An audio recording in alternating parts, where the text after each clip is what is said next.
Hi hello ನಮಸ್ಕಾರ ಸ್ನೇಹಿತರೆ, ಅಲೆಮಾರಿ ವಾಹಿನಿಗೆ ಸ್ವಾಗತ.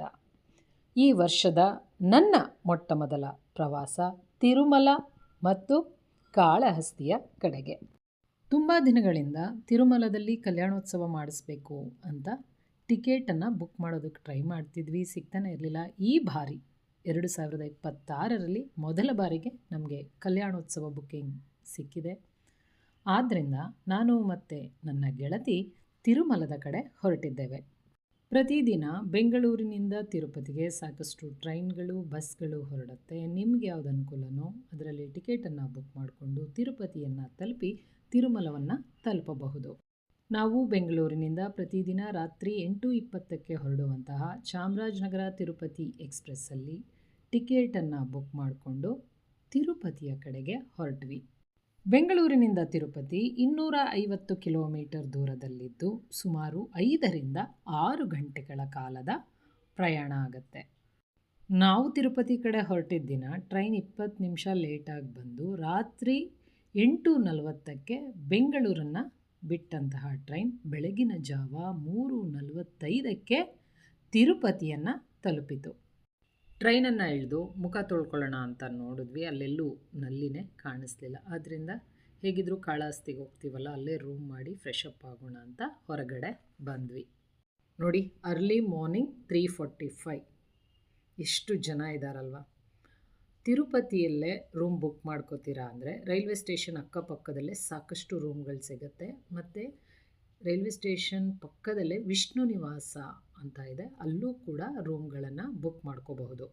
ತಿರುಪತಿಗೆ ಬರುವ ಕೆಲವರು ಬಸ್ಸಲ್ಲಿ ತಿರುಮಲಕ್ಕೆ ಹೋದರೆ, ಇನ್ನು ಕೆಲವರು ಬೆಟ್ಟವನ್ನು ಹತ್ಕೊಂಡು ತಿರುಮಲವನ್ನು ತಲುಪ್ತಾರೆ.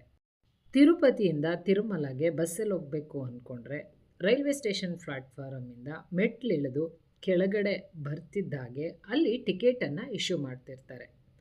ಬಸ್ ಟಿಕೆಟನ್ನು ಅಲ್ಲೇ ತೊಗೊಂಡು ಅನಂತರ ಹೊರಗಡೆ ಬಂದರೆ ತಿರುಮಲಕ್ಕೆ ಹೋಗುವ ಬಸ್ಗಳು ಲೈನಾಗಿ ನಿಂತಿರುತ್ತೆ. ಆ ಬಸ್ ಹತ್ತಿ ತಿರುಮಲದ ಕಡೆ ಹೊರಡ್ಬೋದು. ತಿರುಪತಿಯಿಂದ ತಿರುಮಲ 22 ಕಿಲೋಮೀಟರ್ ದೂರದಲ್ಲಿದ್ದು ಘಾಟ್ ಸೆಕ್ಷನ್ ಆಗಿರೋದ್ರಿಂದ ಸುಮಾರು 1 ಗಂಟೆಗಳ ಕಾಲದ ಪ್ರಯಾಣ. ಬೆಳಗ್ಗೆ 3 ಗಂಟೆಯಿಂದ ಮಧ್ಯರಾತ್ರಿಯವರೆಗೂ ತಿರುಪತಿಯಿಂದ ತಿರುಮಲಗೆ ಬಸ್ಗಳು ಹೊರಡುತ್ತೆ. ಇನ್ನು ಬೆಟ್ಟ ಹತ್ಕೊಂಡು ಹೋಗ್ತೀರಾ ಅನ್ನೋದಾದರೆ ಬೆಟ್ಟ ಹತ್ಕೊಂಡು ಹೋಗೋದಕ್ಕೆ 2 ಮಾರ್ಗಗಳಿವೆ. ಒಂದು ಶ್ರೀವಾರಿ, ಇನ್ನೊಂದು ಅಲಿಪಿರಿ. ಅಲಿಪಿರಿ ತಿರುಪತಿ ರೈಲ್ವೆ ಸ್ಟೇಷನ್ನಿಂದ 3.5 ಕಿಲೋಮೀಟರ್ ದೂರದಲ್ಲಿದೆ. ನೋಡಿ, ಇಲ್ಲಿ ನಿಂತಿರೋದೆಲ್ಲ ತಿರುಪತಿಗೆ ಹೋಗುವ ಬಸ್ಗಳೇ. ನಾವು ಮೊದಲಿಗೆ ಕಾಳಹಸ್ತಿಗೆ ಹೋಗಬೇಕು, ಆದ್ದರಿಂದ ಸಿಟಿ ಬಸ್ ಸ್ಟಾಪ್ ಕಡೆ ಹೋಗ್ತಾ ಇದ್ದೀವಿ. ತಿರುಪತಿ ರೈಲ್ವೆ ಸ್ಟೇಷನ್ನಿಂದ ಅಲಿಪಿರಿಗೆ ಯಾವುದೇ ಬಸ್ಗಳಿಲ್ಲ, ಆಟೋದಲ್ಲೇ ಹೋಗಬೇಕು. ಮತ್ತೊಂದು ಶ್ರೀವಾರಿ ಮೆಟ್ಟು.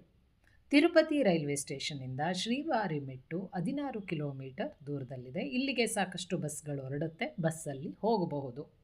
ತಿರುಪತಿ ರೈಲ್ವೆ ಸ್ಟೇಷನ್ನಿಂದ ತಿರುಪತಿ ಬಸ್ ಸ್ಟಾಪ್ ಸುಮಾರು 1 ಕಿಲೋಮೀಟರ್ ದೂರದಲ್ಲಿತ್ತು. ಬೆಳಗಿನ ಜಾವ ಒಂದು ಲಾಂಗ್ ವಾಕ್ ಆಗುತ್ತೆ ಅಂತ ನಾವು ನಡ್ಕೊಂಡೆ ಬಂದ್ವಿ. ನಾವು ಬರೋ ಅಷ್ಟರಲ್ಲಿ ಬಸ್ ಹೊರಡ್ತಾ ಇತ್ತು.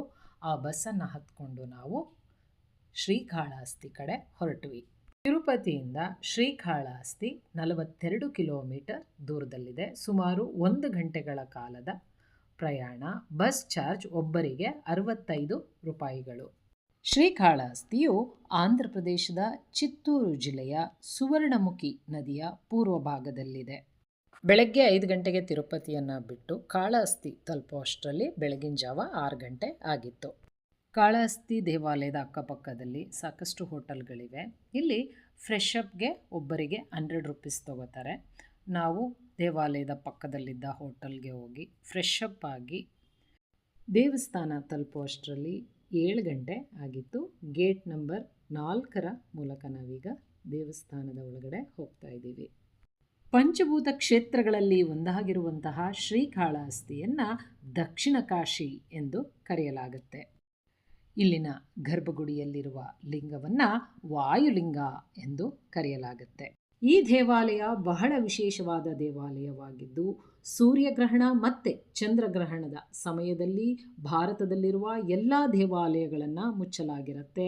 ಆದರೆ ಈ ಒಂದು ದೇವಾಲಯವನ್ನು ಮಾತ್ರ ಸೂರ್ಯಗ್ರಹಣ ಮತ್ತು ಚಂದ್ರಗ್ರಹಣದ ಸಮಯದಲ್ಲೂ ಕೂಡ ತೆರೆದಿಡಲಾಗುತ್ತದೆ. ನಾವು ದೇವಾಲಯಕ್ಕೆ ಬಂದಿರೋದು ಸೋಮವಾರದ ದಿನ ಸೋಮವಾರ ಬೆಳಗ್ಗೆ 7 ಗಂಟೆಯಿಂದ 9:30ವರೆಗೂ ರಾಹುಕಾಲ ಇರುತ್ತೆ. ಈ ದೇವಾಲಯದಲ್ಲಿ ರಾಹುಕಾಲದ ಪೂಜೆ ವಿಶೇಷ ಮಹತ್ವವನ್ನು ಪಡೆದುಕೊಂಡಿದ್ದು, ಆ ಸಮಯದಲ್ಲಿ ರಾಹುಕೇತು ದೋಷ ನಿವಾರಣಾ ಪೂಜೆಯನ್ನು ಮಾಡಿಸಬಹುದು. ಪೂಜೆಗೆ 500 ರೂಪಾಯಿಂದ 5,000ವರೆಗೂ ಟಿಕೆಟ್ಗಳಿದೆ. ನಿಮಗೆ ಯಾವುದು ಅನುಕೂಲ ಅನಿಸುತ್ತೋ ಆ ಟಿಕೆಟನ್ನು ತಗೊಂಡು ಪೂಜೆಗೆ ಹೋಗಬಹುದು. 500ರಿಂದ 5,000 ರೂಪಾಯಿ ಟಿಕೆಟ್ಗಳನ್ನು ತೆಗೆದುಕೊಳ್ಳುವ ಎಲ್ಲರಿಗೂ ಕೂಡ ಒಂದೇ ರೀತಿಯ ಪೂಜೆ ಆಗಿರುತ್ತೆ, ಆದರೆ ಬೇರೆ ಬೇರೆ ಸಭಾಂಗಣಗಳಲ್ಲಿ ನಡೆಯುತ್ತೆ. ರಾಹುಕೇತು ಪೂಜೆಯನ್ನು ಆನ್ಲೈನಲ್ಲೂ ಬುಕ್ ಮಾಡ್ಕೋಬಹುದು ಅಥವಾ ಇಲ್ಲಿಗೆ ಬಂದು ಟಿಕೆಟನ್ನು ತಗೊಂಡು ಪೂಜೆಯನ್ನು ಮಾಡಿಸಬಹುದು. ರಾಹುಕೇತು ಪೂಜೆ ಶ್ರೀಕಾಳಹಸ್ತಿಯಲ್ಲಿ ವಾರದ ಎಲ್ಲ ದಿನಗಳಲ್ಲೂ ಬೆಳಗ್ಗೆಯಿಂದ ಸಂಜೆವರೆಗೂ ನಡೆಯುತ್ತೆ. ಆದರೆ ವಿಶೇಷವಾಗಿ ರಾಹುಕಾಲದಲ್ಲಿ, ಅದರಲ್ಲೂ ಶನಿವಾರ ಭಾನುವಾರದ ರಾಹುಕಾಲ ಬಹಳ ವಿಶೇಷ ಎಂದು ಇಲ್ಲಿಗೆ ಹೆಚ್ಚಿನ ಜನರು ಬರ್ತಾರೆ. ದೇವಾಲಯ ಬೆಳಗ್ಗೆ 5:30ರಿಂದ ರಾತ್ರಿ 9 ಗಂಟೆವರೆಗೂ ಓಪನ್ ಇರುತ್ತೆ. ದರ್ಶನ ಬೆಳಗ್ಗೆ 6 ಗಂಟೆಯಿಂದ ರಾತ್ರಿ 9 ಗಂಟೆವರೆಗೂ ಇರುತ್ತೆ.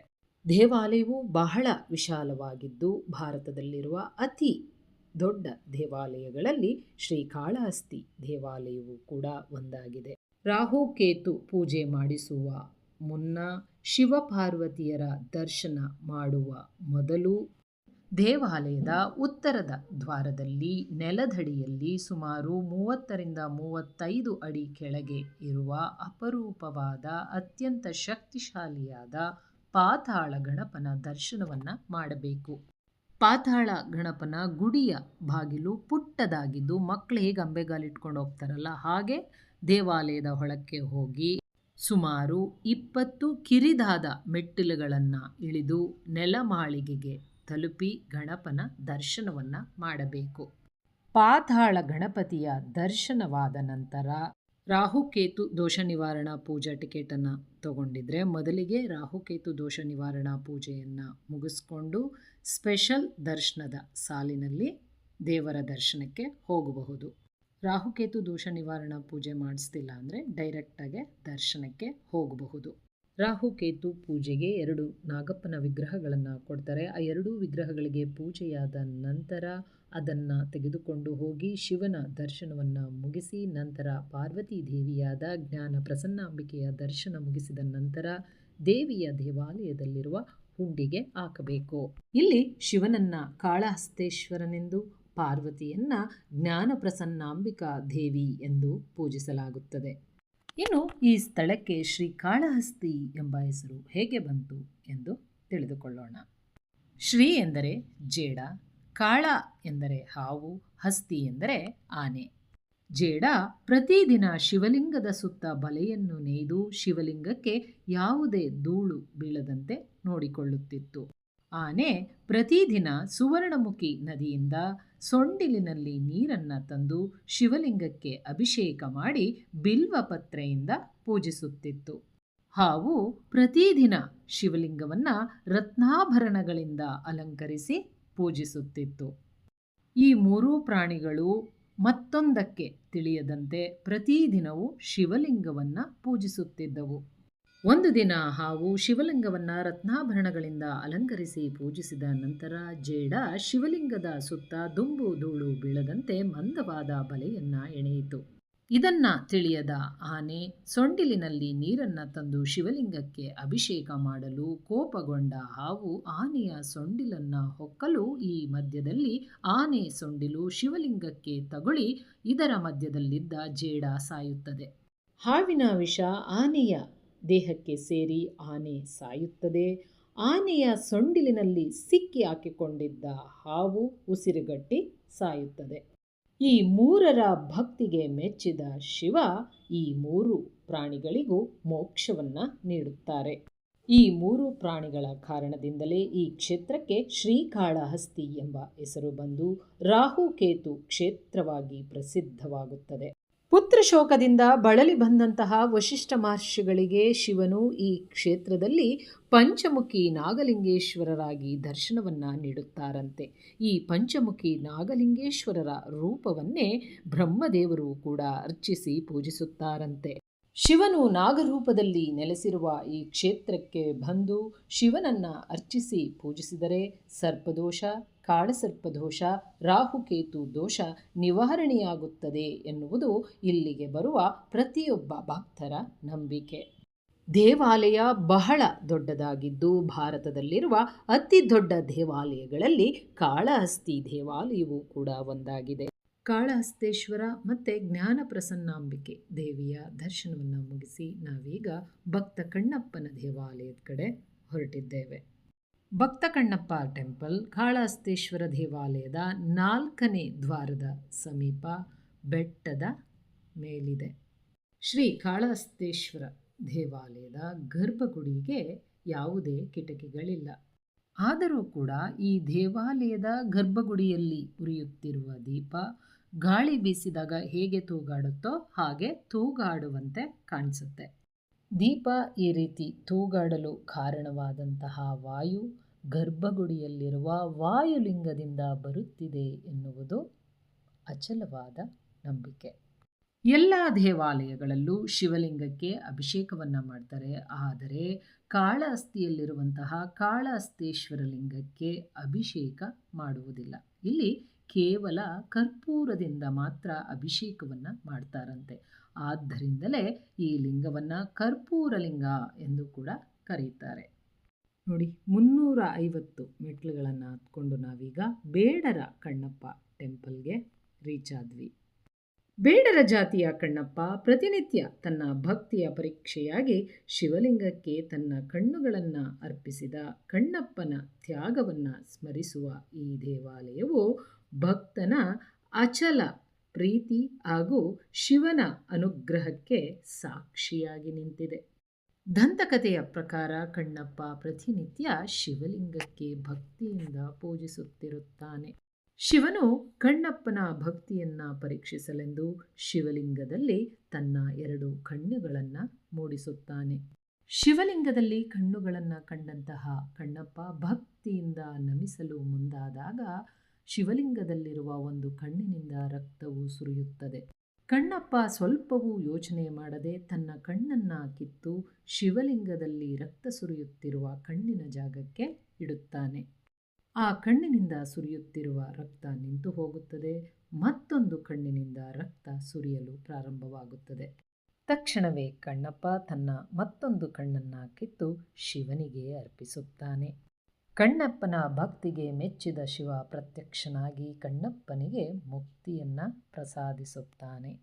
ನೋಡಿ, ಬೆಟ್ಟದ ಮೇಲೆ ನಿಂತ್ಕೊಂಡು ಕೆಳಗಡೆ ನೋಡಿದ್ರೆ ಕಾಳಹಸ್ತೇಶ್ವರ ದೇವಾಲಯ ಈ ರೀತಿ ಕಾಣಿಸುತ್ತೆ.